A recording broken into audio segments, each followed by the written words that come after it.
Yo sentía bien fuerte eso en mi corazón, que algunos de nosotros, por las pruebas que pasamos, momentos difíciles, a veces rehusamos el consuelo de Dios.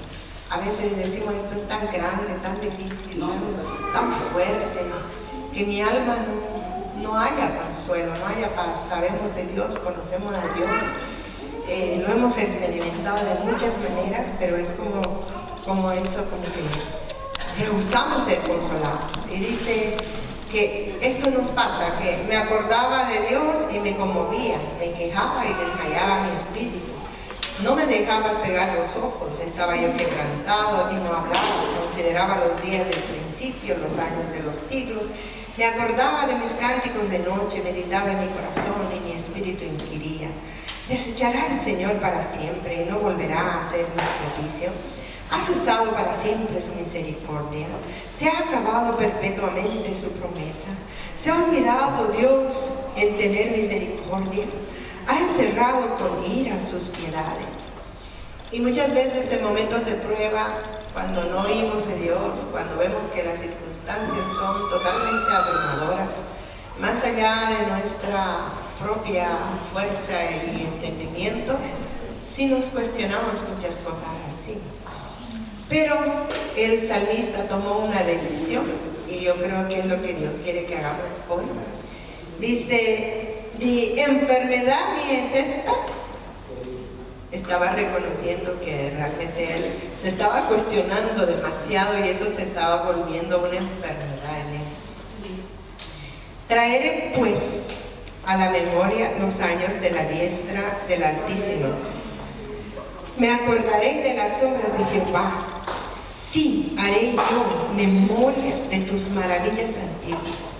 Meditaré en todas tus obras y hablaré de tus hechos. Oh Dios, santo es tu camino. ¿Qué Dios es grande como nuestro Dios? Tú eres el Dios que hace maravillas. Hiciste notorio en los pueblos tu poder.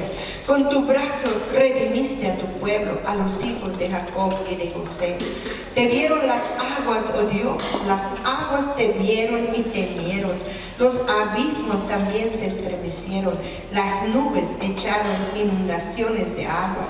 Tronaron los cielos y discurrieron tus rayos. La voz de tu trueno estaba en el torbellino.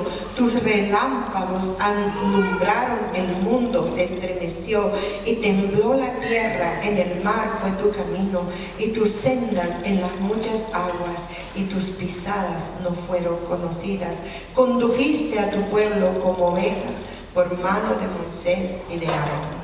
Yo sentía tan fuerte en mi corazón que Dios quiere hacer brotar otra vez ese corazón adorador que ha habido en nosotros.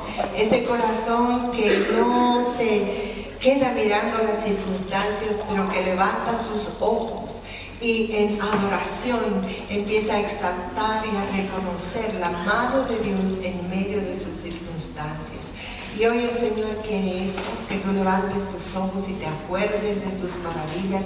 Y todas aquellas cosas que han pasado son memorias, son echadas al olvido, pero ahora viene algo nuevo y diferente. Y así como te deleitaste en Él y recibiste revelación de Él tiempos atrás, ahora vas a volver a recibir revelación.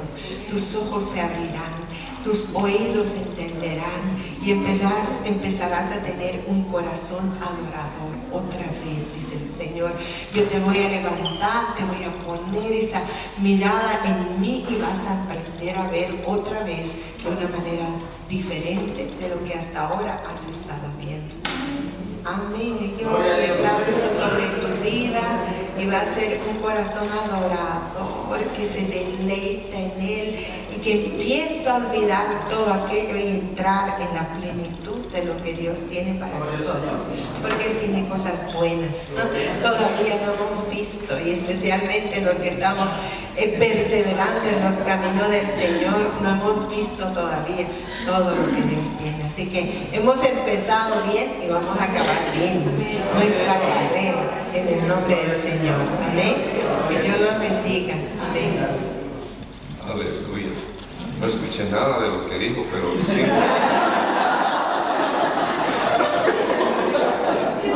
Si no es que no haya querido, estaba sí.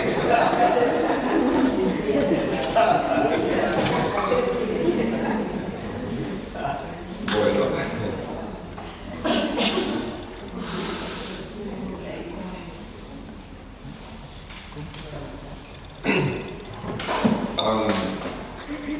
Yo le doy gracias al Señor por esta oportunidad de estar con ustedes después de tiempo, ¿verdad? 2 años, más o menos 2 años, sí. Y Dios ha colocado Chile en mi corazón de una manera muy especial. Nos amamos muchísimo, entrañablemente. Y gracias. Y entonces para mi esposa y para mí, Roberto y Cecilia son familia. Y un ratito me perdí.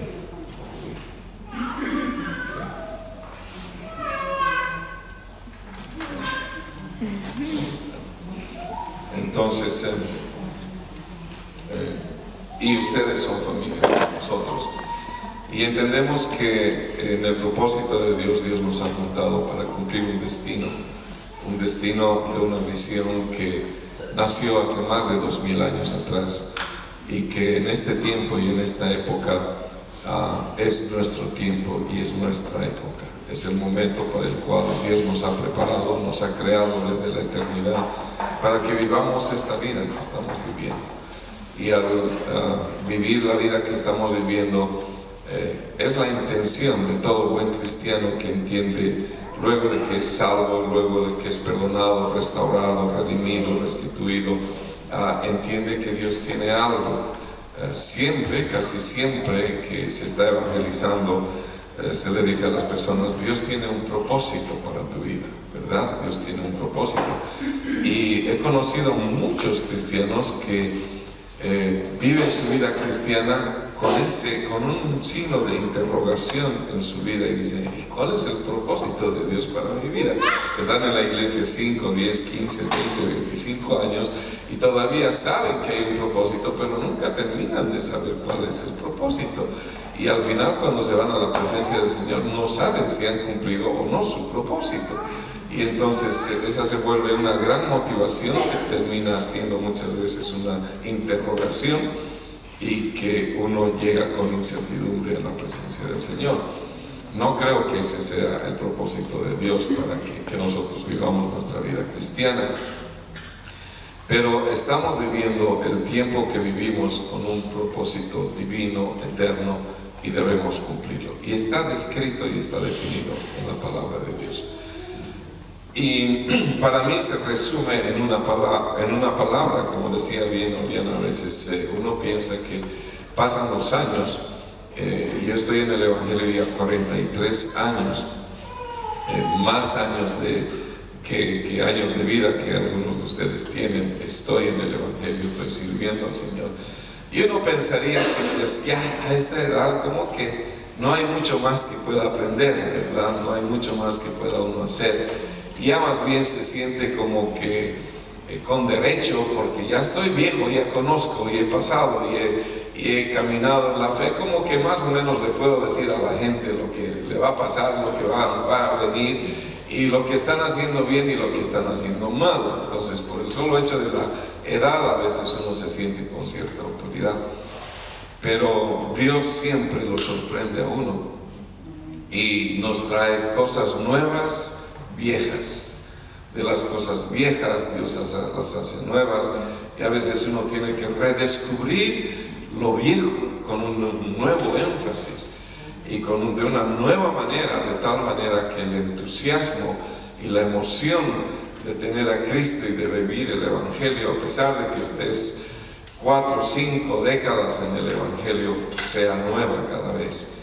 Y eso es lo que por su misericordia el Señor ha estado haciendo en estos últimos 2 años conmigo y con nosotros como iglesia y con mi esposa, que nos ha permitido entrar en nuevas dimensiones de algo que es viejo, como es viejo el Nuevo Testamento, 2000 años y un poquito más.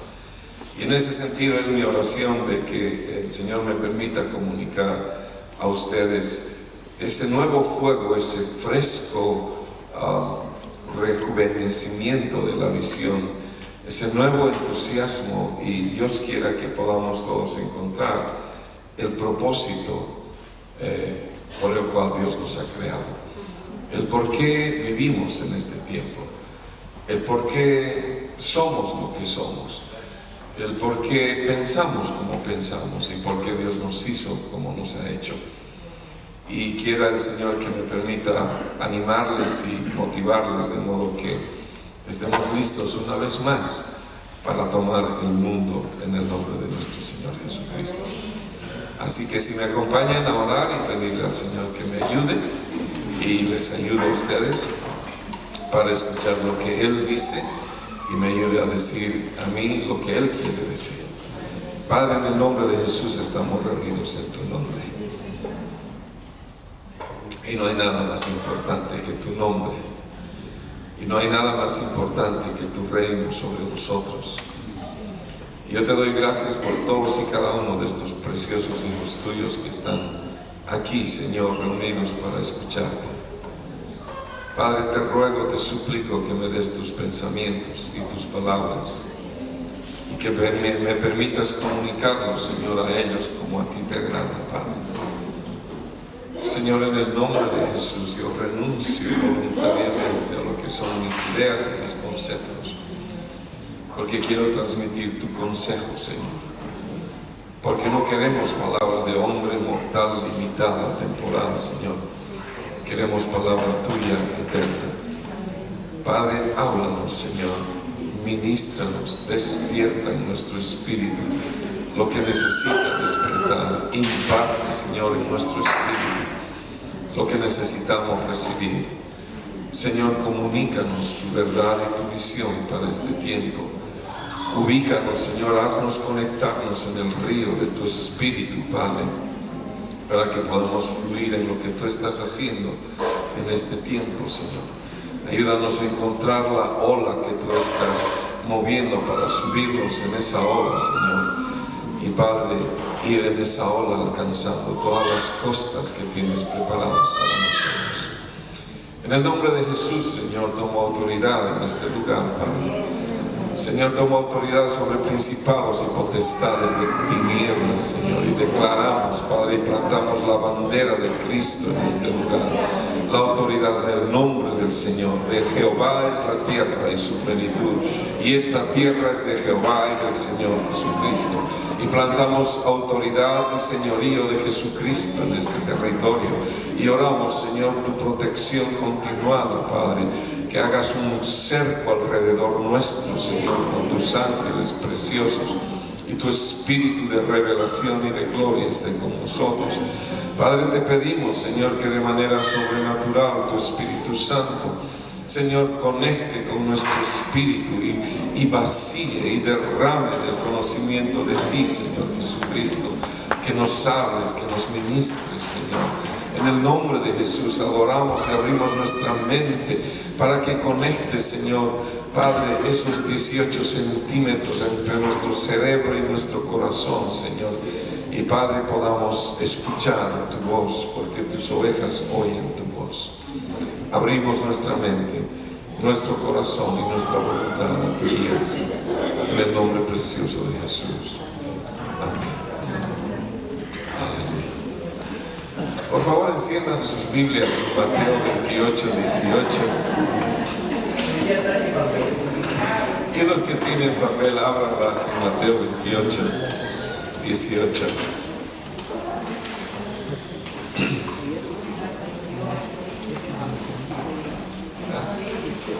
Mateo 28, 18. Después. Dice así: y Jesús se acercó y les habló diciendo: toda potestad, toda autoridad me es dada en el cielo y en la tierra. Y ustedes y yo sabemos que Jesucristo era Dios, ¿verdad? Era Dios en la tierra. era Dios hecho hombre. Y entonces, ¿por qué Jesús tendría que decir toda potestad, que significa autoridad, me es dada? Si Él no necesitaba que se le diera autoridad, Él la tenía toda. ¿Por qué entonces Él dice toda autoridad, potestad me es dada?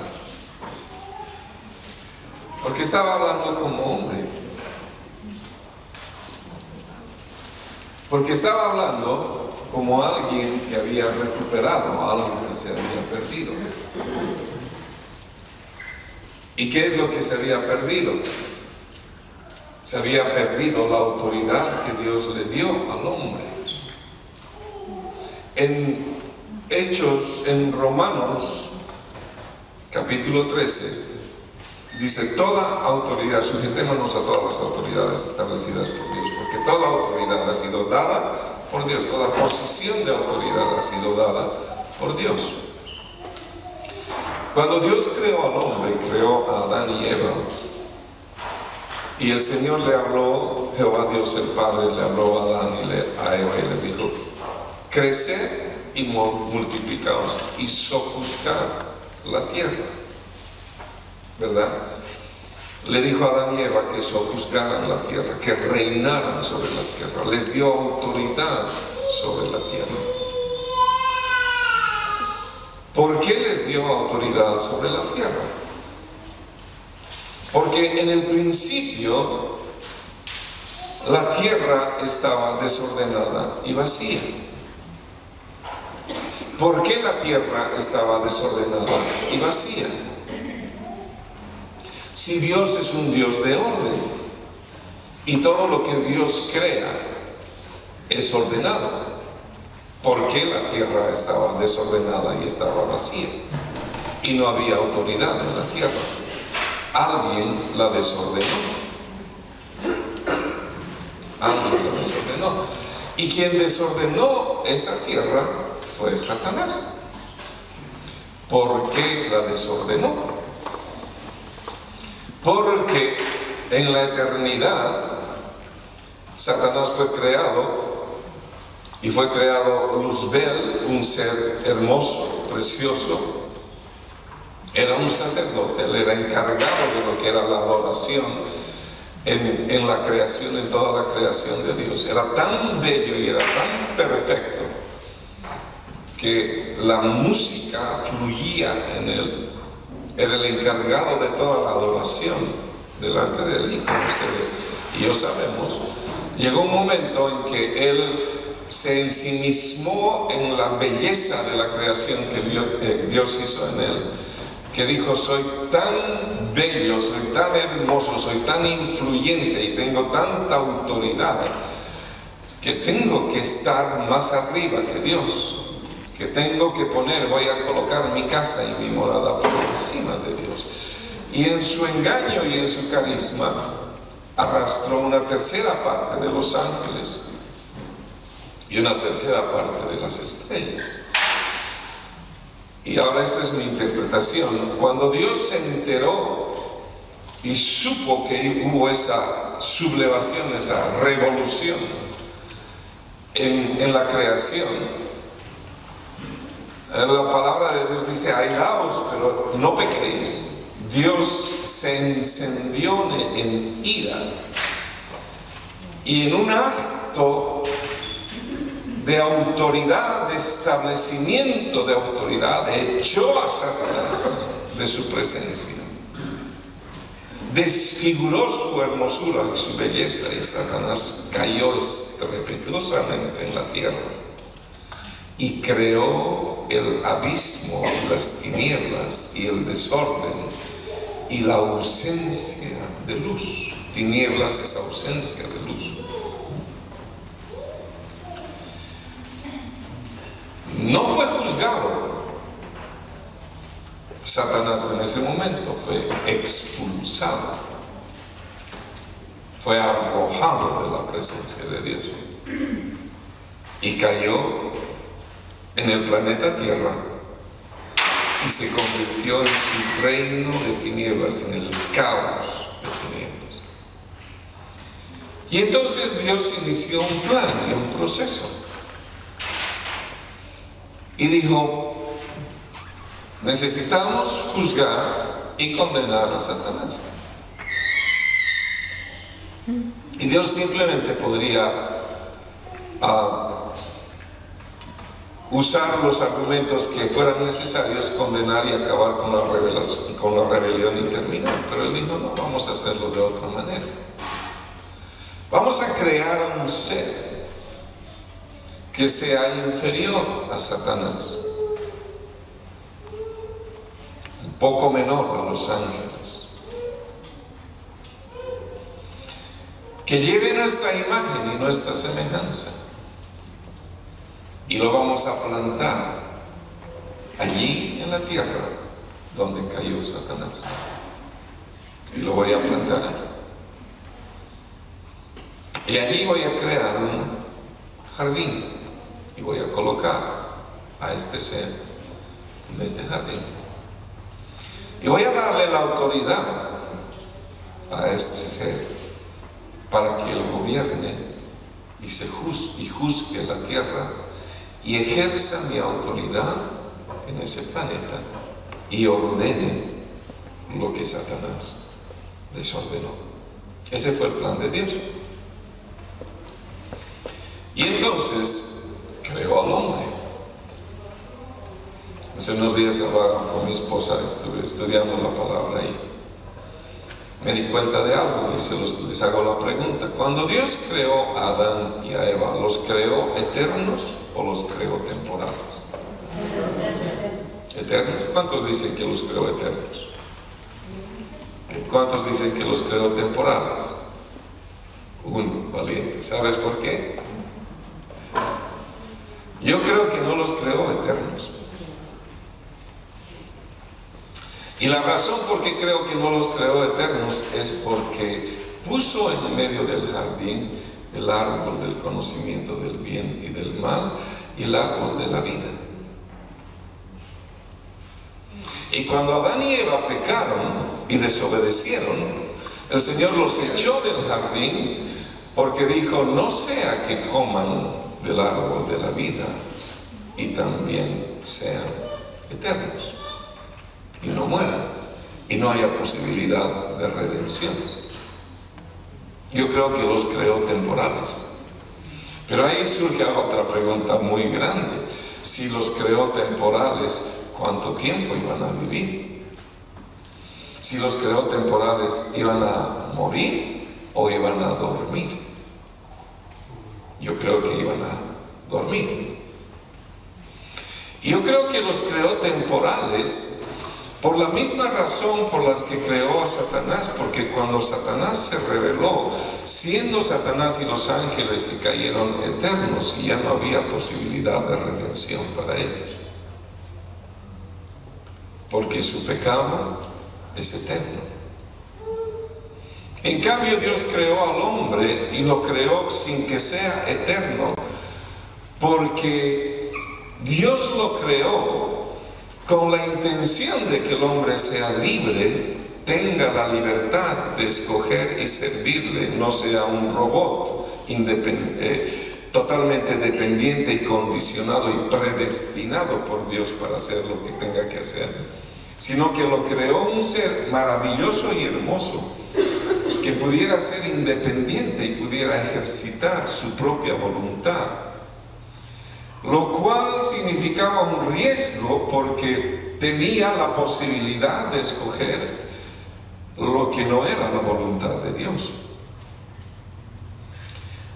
Y si escogía lo que no era la voluntad de Dios y era eterno, era un ser más que caía en la misma categoría de Satanás. Entonces lo creó no eterno, preveyendo la posibilidad de que el hombre fracasara para tener un plan de redención. Y eso es exactamente lo que sucedió. Entonces, cuando Adán y Eva desobedecen a Dios y mueren, no mueren físicamente, mueren espiritualmente, El estar separados de Dios significa estar muertos espiritualmente, desconectados con Dios. Dios pone en acción su plan y habla a la mujer y le dice: se multiplicará el dolor de tus partos, de tus preñeces. Hasta ese día, Eva, si tenía dolor al dar a luz, era un dolor muy suave, muy manejable, un dolor que una aspirina podía curar. Y yo creo por eso que Adán y Eva tuvieron muchos hijos en el jardín antes de que ellos fallaran, porque era fácil, como fotocopia, uno detrás del otro, no les costaba mucho. Y luego el Señor le dijo: se van a multiplicar los dolores. Y ya cuando nace Caín, y Eva conoció un verdadero dolor de parto, ¿verdad? Y entonces le dice a la mujer y le dice: tu descendencia herirá la cabeza de la serpiente y la serpiente le herirá en el calcañar. Todos sabemos que eso era una profecía de Jesús, de que cuando Jesús viniera, Él hollaría la cabeza de la serpiente. Estoy yendo toda la historia de la que, pero sé que ustedes son muy estudiosos de la palabra y saben perfectamente de lo que estoy hablando. Entonces, cuando Jesús dice: toda autoridad me ha sido dada, ¿a qué autoridad se está refiriendo Él? Si Él como Dios tenía toda la autoridad, si Él como Dios no necesitaba recuperar o retener ninguna autoridad, se estaba refiriendo a la autoridad que Adán perdió. Porque cuando Adán y Eva pecaron, ellos perdieron la autoridad que Dios les había dado para gobernar el mundo, para enseñorearse sobre el mundo, y entregaron esa autoridad en manos de Satanás. Y Satanás, usurpando la autoridad que Dios le había dado a Adán y Eva, usaron esa autoridad para terminar de crear su mundo, su imperio, su sistema de maldad. Pasan 5,000 años de la creación, para los que creen en la creación de una tierra joven, porque hay dos teorías de la creación: la teoría de la creación de una tierra joven y una tierra vieja. Los que creen en la teoría de la creación de la tierra joven, creemos que la tierra tiene 6,000 años de creada. Los que creen en la teoría de la creación de una tierra vieja, creen que la tierra tiene millones de años. Lo cual de alguna manera es posible en el sentido de que haya sido creada antes de la creación adámica, pero la creación como tal, en el orden dentro de lo que nosotros vivimos, está contada dentro del calendario hebreo. Y en el calendario hebreo estamos viviendo el año 5778. Mi esposa les va a hablar mañana un poco más al respecto, ella es la especialista en eso. Y entonces cuando Cristo viene y sufre la cruz, sufre la crucifixión y muere en la cruz y es sepultado, en un lugar en el Evangelio dice, cuando Él está estableciendo el nuevo pacto, la Santa Cena, y para que ese pacto sea una realidad, Él tenía que beber esa copa, que significaba tomar todos los pecados y las injusticias y las maldades que nosotros hicimos, que en realidad toda la humanidad hizo, porque ese pacto está disponible y abierto para toda la humanidad, pero solamente se hace realidad en aquellos que luego de escuchar el mensaje aceptan, deciden creerlo, deciden abrazarlo y deciden entrar en pacto con el Señor Jesucristo. Y entrar en pacto con el Señor Jesucristo significa que le dicen: Señor, yo soy pecador y merezco el juicio y la condenación por lo que he vivido y por lo que soy, y no hay manera como pueda yo redimir mi alma, pero al tú haber bebido esa copa y al tú haber muerto en la cruz, has tomado todo lo que son mis pecados, mis injusticias, mis maldades, y los has borrado y los has lavado, y yo acepto ese sacrificio que tú hiciste allá por mí, y yo lo abrazo y lo creo, y al hacer eso me abrazo del pacto contigo y recibo la redención que tú traes para mi alma. Y al hacer eso, entro en pacto con Él y le pertenezco. Cuando Jesús sufrió la cruz, Jesús dijo: no beberé más de esta copa. Él bebió esa copa porque era una copa de sacrificio, era una copa de sufrimiento, era una copa de pago de lo que para ti se había constituido y para mí una deuda de condenación y una deuda de juicio eterno. Él pagó con su sangre, pagó con su justicia la deuda tuya y la deuda mía, y nos ofreció la posibilidad de redención.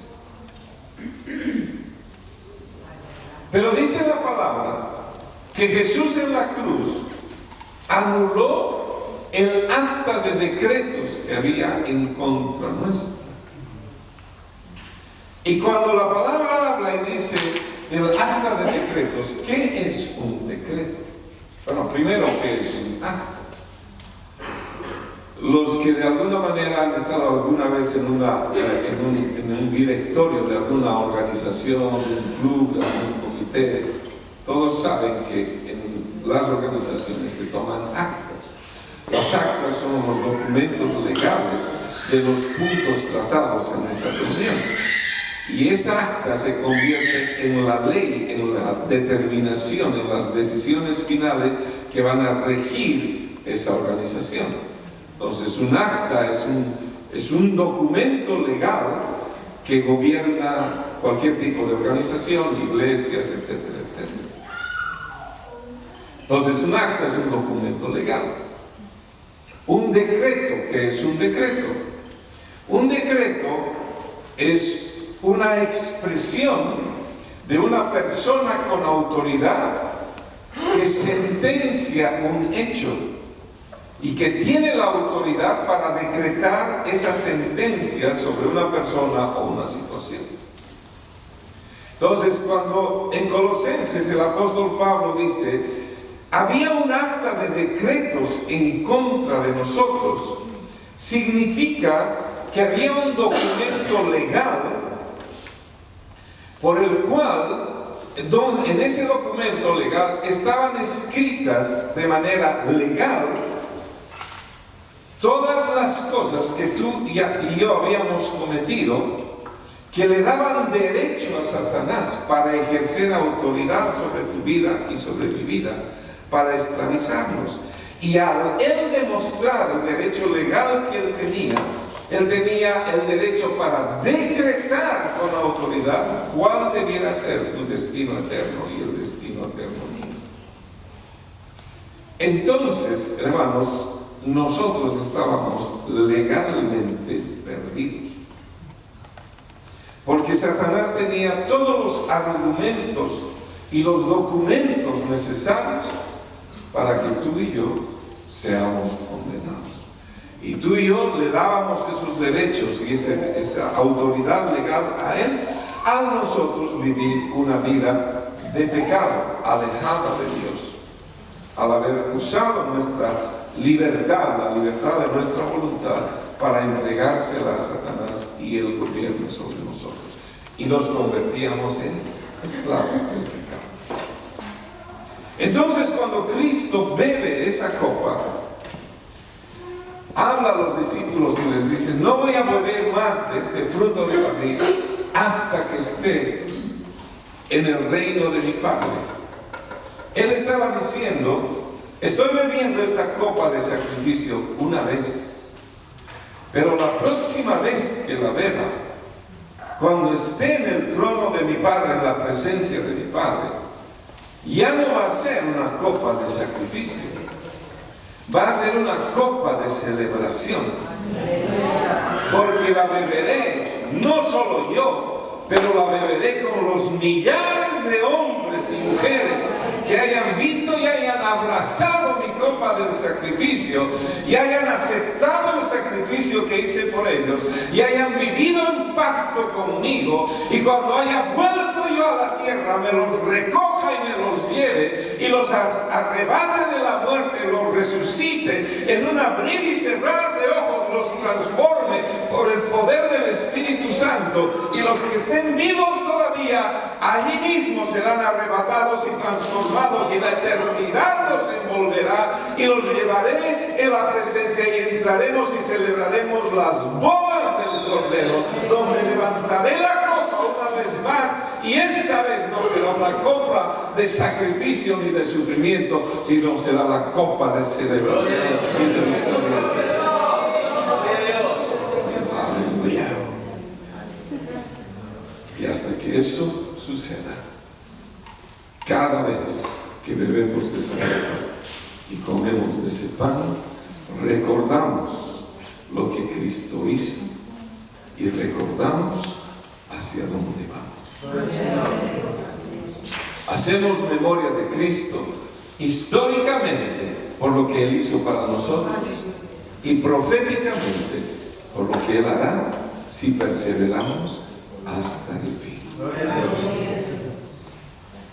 Entonces, cuando Jesús habla, dice: toda autoridad me ha sido dada en el cielo y en la tierra. En realidad, y eso también lo descubrí, y me quedé con la boca abierta cuando lo entendí, en esos 3 días se celebraron 2 juicios cuando Cristo estuvo muerto. 2 juicios. Primero, se juzgaron, se celebró el juicio de nuestros pecados. Y se escucharon los argumentos, y los argumentos eran que la humanidad estaba perdida y no tenía remedio. Y Jesús, nuestro sumo sacerdote y nuestro abogado que tenemos, se presentó y dijo: aquí está mi sangre, y con esta mi sangre yo estoy pagando por el pecado de ellos, y proveo no solamente limpieza, pero que se borren todos los pecados de ellos. Y Él recibió el juicio y recibió recompensa, y quedamos sin deuda eterna nosotros, y quedó provista la redención para todo aquel que abrace el nombre del Señor Jesucristo. Ese fue el primer juicio.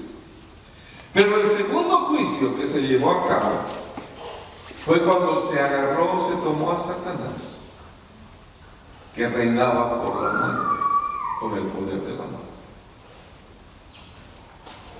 ¿Acaso no fue juzgado cuando fue echado de allá? No. Fue expulsado, pero no fue juzgado. El día del juicio fue cuando Jesucristo estuvo allí. Y cuando Jesucristo estuvo allí, se levantaron los argumentos y se encontró que quien cumplió con el propósito de Dios de ser una nueva creación que venciera la rebelión de Luzbel fue el segundo Adán, el Señor Jesucristo. Y no se encontró culpa, no se encontró pecado. Entonces se le dio el derecho a Jesucristo de arrebatarle las llaves a la muerte y el poder que tenía sobre la humanidad y recuperó aquello que Adán había perdido. Y fue Satanás despojado de aquella autoridad que había usurpado. Y entonces cuando Jesús tuvo las llaves y tuvo toda la autoridad, dijo: ¿y ahora a quién se la doy? Y cuando miró, la humanidad estaba perdida, pero entonces la consecuencia del primer juicio de haber redimido al hombre, dijo: ahora voy a tomar esta autoridad y se la voy a dar a todos aquellos que tienen pacto conmigo, y voy a devolverles esa autoridad para que ellos puedan ejercer la autoridad que Adán y Eva nunca la pudieron ejercer. Y por lo tanto, a los que creyeren les seguirán estas señales: en mi nombre echarán fuera demonios, en mi nombre sanarán enfermos, en mi nombre hablarán nuevas lenguas, en mi nombre, si bebieren cosa mortífera no les hará daño, en mi nombre reinarán y gobernarán. Y ahí en Mateo 28, 18 dice: y Jesús se acercó y les habló diciendo: toda potestad, toda autoridad he vencido, he arrebatado. Satanás ha sido despojado y toda esa autoridad está en mis manos. Y como tengo esa autoridad como hombre y la he recuperado de lo que el hombre había perdido, por lo tanto le dice a sus discípulos: ahora ir y hacer discípulos a todas las naciones. Cuando habla de todas las naciones, no está hablando de las divisiones políticas de las naciones como las conocemos ahora: Chile, Bolivia, Argentina, Perú, Colombia. No, está usando la palabra etnos, que significa a todas las naciones, a todos los grupos étnicos, a todas las culturas, a todos los grupos étnicos que están repartidos en toda la tierra. Vayan y alcancen a todos esos grupos étnicos que todavía están esclavizados e ignorantes de que hay una puerta, de que hay una salida, de que sus deudas han sido pagadas, de que si ellos quieren pueden abrazar y encontrar la libertad. Y es importante que ustedes vayan y les ofrezcan esto que acabo yo de lograr: recuperar la autoridad que se había perdido. Luego viene el versículo 20 y dice: vayan a todos los grupos étnicos de la tierra y enséñenles que guarden todas las cosas que os he mandado. He aquí yo estoy con vosotros todos los días hasta el fin del mundo. Nos gusta mucho decir: Él dijo que estaría conmigo y Él está conmigo todos los días. Pero hay una condicionante: si tú vas. Si tú no vas, Él no está contigo. Tienes que ir. Esa es la condición. Tienes que ir, no solamente ir, pero tienes que enseñar que tienes que enseñar. Y que lo que hacemos en la iglesia y lo que hacemos en alabar y en compartir es bueno, es agradable, pero no es lo central ni lo fundamental. No significa que debemos dejar de hacer, pero debemos tener el entendimiento claro de quién es el dueño de la iglesia, es Jesucristo. De quién se debe hacer la voluntad en la iglesia, del pastor, sí, mientras la voluntad del pastor está sujeta a la voluntad de Dios. Pero esa voluntad de Dios es que se cumpla con este propósito. Si la iglesia hubiera entendido y hubiera cumplido con el propósito por el cual Dios la creó, ya estaríamos en el cielo. Ya se habría terminado el trabajo. ¿Por qué? Porque en una generación, consideramos una generación entre 35 a 40 años de duración, de edad, se puede llenar el planeta entero comunicando el Evangelio. ¿Por qué no lo hemos logrado hasta ahora? Porque hemos cambiado el propósito, o lo hemos olvidado, o lo hemos manejado de manera diferente. Y pensamos que es difícil, que es imposible, que etcétera, etcétera. Pero cuando entendemos la grandeza y la dimensión de la obra que Dios ha hecho con nosotros y de su salvación, no hay nada imposible para el que cree. Y uno de los ejemplos de que no hay nada imposible para el que cree y el que ama es que, acuérdense ustedes, hermanos varones, cuando estaban enamorados de esa imposible mujer para ustedes. Era imposible. Primero tenías que ganar el corazón de ella. Segundo, tenías que enfrentar al terrible obstáculo de los suegros. Tenías que conquistar al padre. Tenías que conquistar a la madre. Y luego tenías que hacerte amar con los cuñados y todo eso. Y todo eso era una cosa, pero terriblemente difícil, imposible de lograr.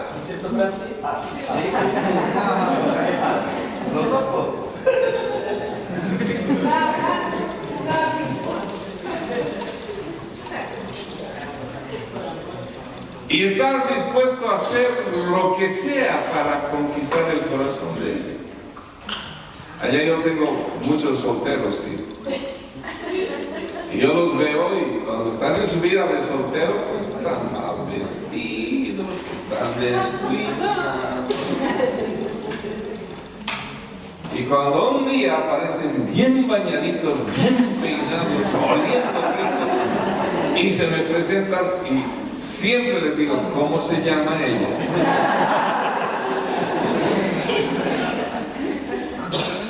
Porque solo el amor por una mujer hace a un hombre bañarse.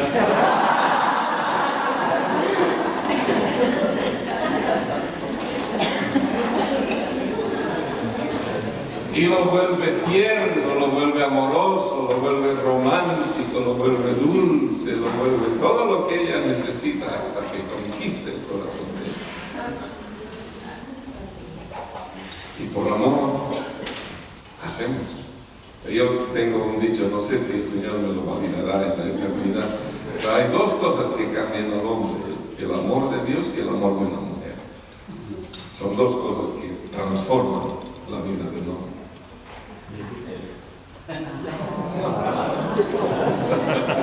Para mí, me estoy hablando para mí.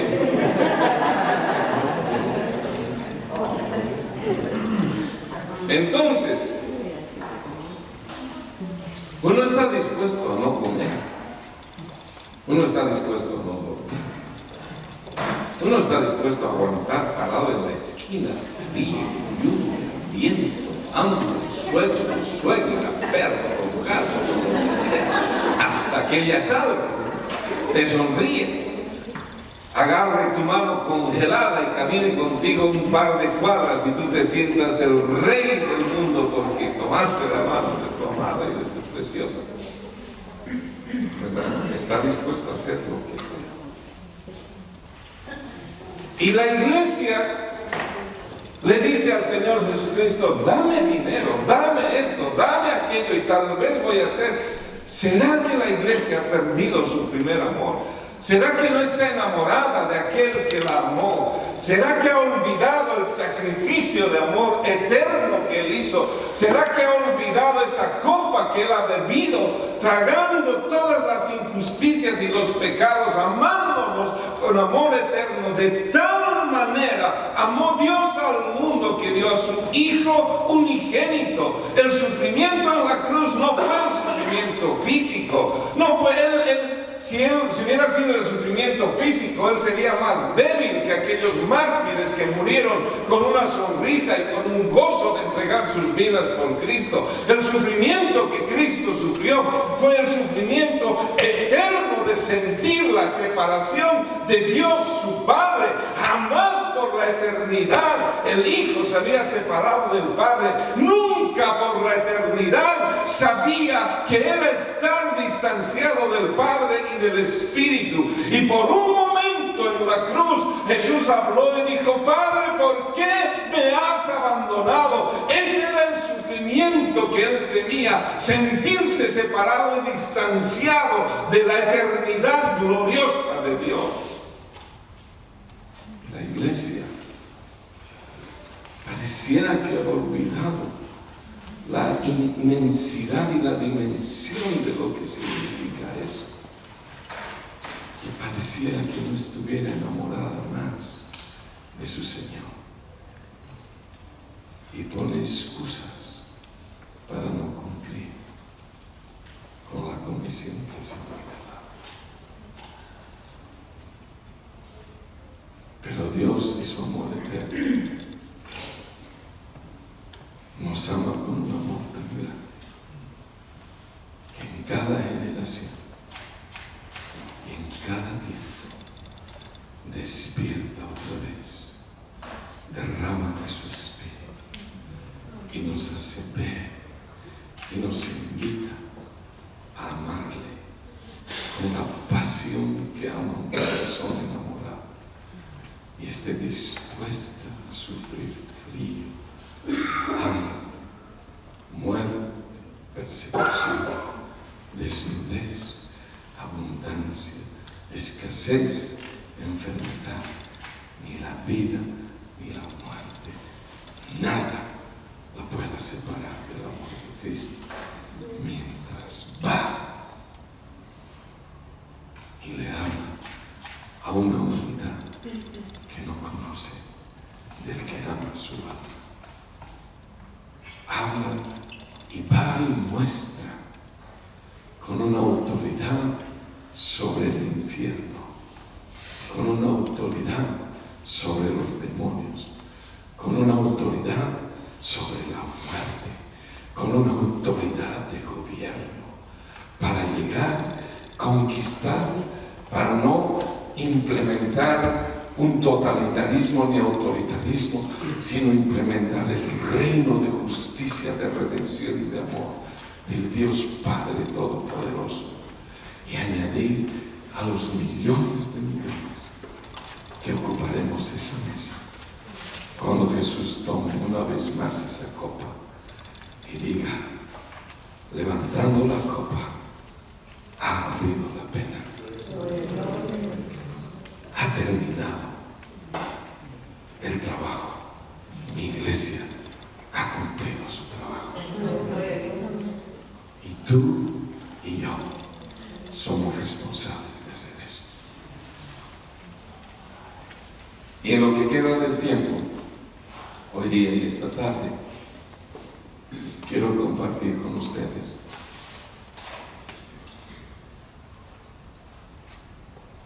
lo que considero yo, después de 43 años de haber estado en el Evangelio, es el motivo por el cual Dios me ha hecho nacer en este mundo. Entender el discipulado, entender cómo Él quiere que lo hagamos. Es tanto lo que Dios me ha hecho entender y apasionarme por esto, que yo le dije: si tengo que dejar la iglesia, si tengo que dejarlo todo para dedicar el resto de los días que me quedan a explicarlo, a que lo entendamos y que lo vivamos, es suficiente, ha valido la pena vivir. Así que es mi oración y mi clamor a Dios que el Señor nos dé el entendimiento de cuán vital y cuán esencial es esto, de que esto no es solamente para que qué bonito, qué lindo, qué bendición. Esto es para reubicarnos Esto es para encaminarnos. Esto es para avanzar el reino de nuestro Señor Jesucristo. Esto es para que sigamos haciendo lo que estamos haciendo, pero seamos revitalizados y refortalecidos y reencausados de tal manera que seamos esa novia enamorada, ese novio apasionado por aquel que ha amado nuestras almas de tal manera que estemos dispuestos a dejarlo todo, a venderlo todo, a perderlo todo, con tal de que cumplamos el propósito por el cual fuimos alcanzados y ejerzamos la autoridad que Él le ha devuelto a su iglesia y que es de su iglesia y de nadie más, porque nadie más ejerce esa autoridad que aquella a quien Él se la da, y Él se la dio a la iglesia, a su iglesia. Amén. Amén. Quiero terminar esta porción con una oración, y es mi oración que ustedes tengan un refrescado entendimiento de cuánto Dios los ama, de cuánto Dios te quiere. Dios te hizo como te hizo, te dio todo lo que te dio y te adornó con todo lo que te adornó, y todavía hay más que quiere dar para que tú puedas cumplir este propósito e ir y hacer discípulos a todas las naciones, empezando de Chile, saliendo de Chile, viajando a los países que hablan el idioma de Chile, llegando a los países que no hablan el idioma de Chile, siendo Chile lo último de la tierra, que vayan hasta el otro extremo de lo último de la tierra, porque Dios quiere que la iglesia de Chile cumpla con el propósito de Dios, y Dios te hizo como te hizo para que puedas cumplir ese propósito. Así que te ruego que cierres tus ojos allá donde estás. Le hables al Señor en tu mente y le digas: Señor, me has amado tanto y me amas tanto, que has pensado que yo exista en este tiempo y en esta época para este propósito. Señor, yo quiero que la segunda vez que tú bebas de la copa, yo quiero ser causa de tu júbilo y de tu alegría. Yo quiero ser quien te dibuje una sonrisa en los labios, y que tú al verme, Señor, pienses y digas: bien hecho, buen siervo fiel, has hecho lo que yo te mandé hacer. Yo quiero, Señor, estar sentado en esa mesa. Yo quiero, Señor, allí participar de ese vino, porque estuve, Señor, en la primera mesa donde te di a beber del vino de mis pecados, donde te di a beber del vino de mis rebeliones y de mis maldades, y por amor lo bebiste, y lo bebiste con esperanza, y lo bebiste con redención.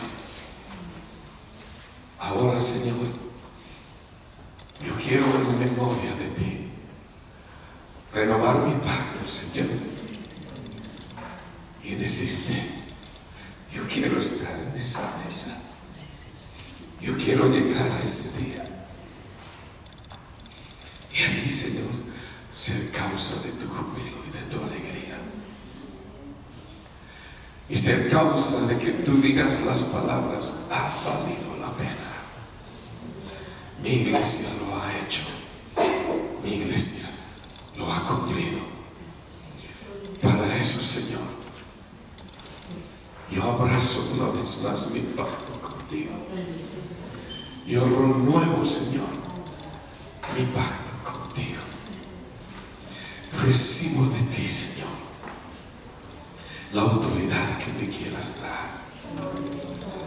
Recibo, Señor, la investidura que me quieras dar. Señor amado, y te suplico que tu Espíritu sea derramado sobre mí nuevamente.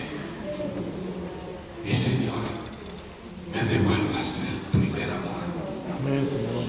Para que apasionadamente, Señor, sin mirar ni la vida ni la muerte, Señor, ni lo presente ni lo porvenir, ni riqueza ni pobreza, ni hambre ni desnudez, Señor, sin importarme nada, pueda cumplir tu propósito de anunciar estas buenas nuevas en todo lugar y a todas las tribus y naciones que no conocen de ti y no han escuchado de ti. Porque, Señor, quiero detrás de mí llevarme, Padre, hombres y mujeres de colores de piel e idiomas, Señor, que son diferentes del mío. Padre, que hayan recibido, Padre, de mi vida, de mis labios, de mis obras, tus obras, tu nombre, tu poder y tu unción. Alabado seas. Y ahora te invito a que adores a tu Señor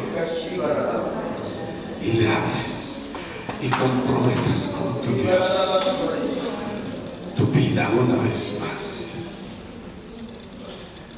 y te consagres a tu Señor